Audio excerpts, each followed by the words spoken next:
You ask Tiger to solve. This deals with linear equations with one unknown. The final result is x equals 6.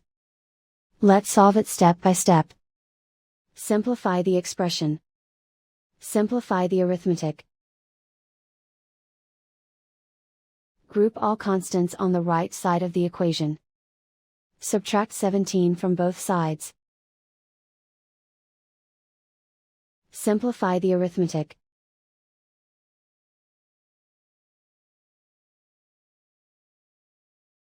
Isolate the x. Divide both sides by 3. Simplify the fraction.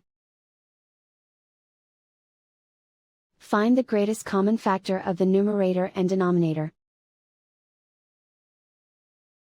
Factor out and cancel the greatest common factor. And so the final result is x equals 6.